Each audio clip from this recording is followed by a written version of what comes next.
नमस्कार प्यारे बच्चों। बहुत बहुत स्वागत है आप लोगों का सिंपल एजुकेशन में।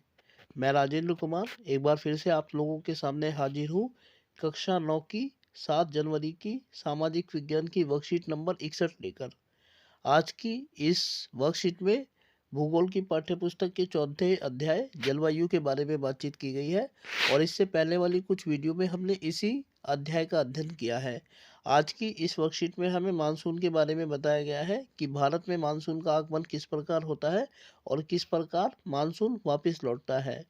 तो चलिए देखते हैं कि क्या जानकारी दी गई है हमें मानसून के बारे में आज की इस वर्कशीट में।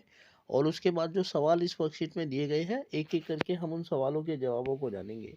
दोस्तों, सबसे पहले भारत के रेखा मानचित्र में आप रेखाओं के माध्यम से जो दक्षिण से विभिन्न राज्यों में प्रवेश करती हुई रेखाएं हैं उनको देख सकते हैं। ये भारत में मानसून के आगमन को दिखाता है, जबकि दूसरे मानचित्र में लौटते हुए मानसून को रेखाओं के माध्यम से दिखाया गया है।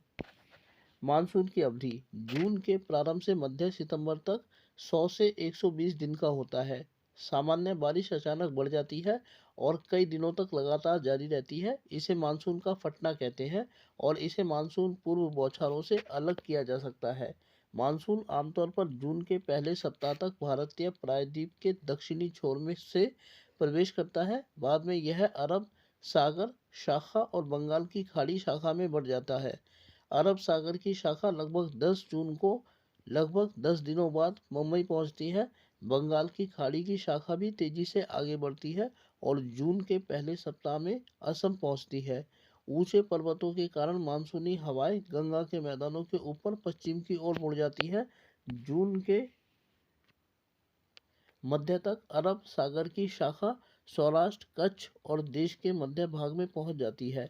अरब सागर और मानसून की बंगाल की खाड़ी की शाखाएं गंगा के मैदानी इलाकों के उत्तर पूर्वी हिस्से में मिल जाती है।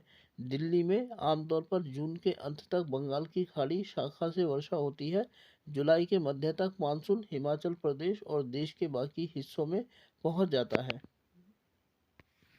इसके बाद दोस्तों मानसून का वापिस लौटना है, जो कि इस दूसरे मानचित्र के द्वारा दर्शाया गया है।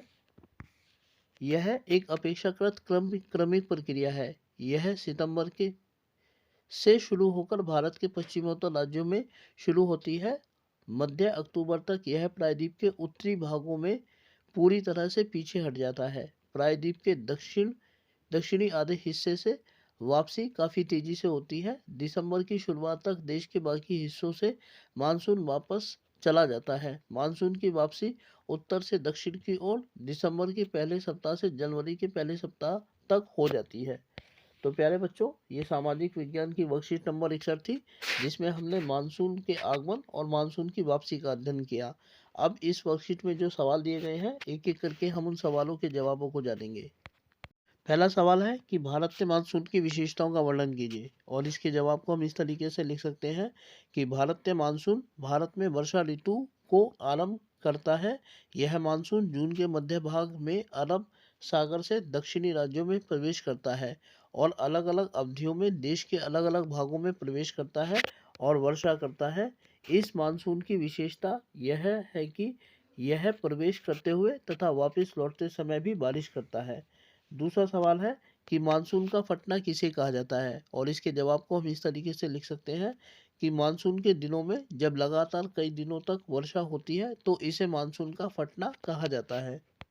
सवाल नंबर 3 है, भारत में मानसून किन दो शाखाओं में बढ़ जाता है। तो अरब सागर शाखा तथा बंगाल की खाड़ी शाखा में भारतीय मानसून बढ़ जाता है।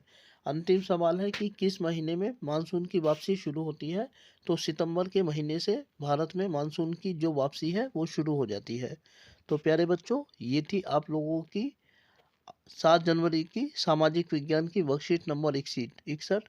उम्मीद करता हूँ कि आपको लोग वीडियो अच्छी लगी होगी और साथ ही आपसे अनुरोध करता हूँ कि यदि वीडियो अच्छी लगी तो वीडियो को लाइक और चैनल को सब्सक्राइब जरूर करें। इसके अलावा आगे आने वाले अन्य दिनों में अन्य वीडियोस को देखने के लिए जुड़े रहे मेरे साथ मेरे इस यूट्यूब चैनल पर, जिसका नाम है सिंपल एजुकेशन। फिलहाल आप लोगों से विदा लेना चाहूँगा। वीडियो को देखने के लिए आपका बहुत बहुत धन्यवाद।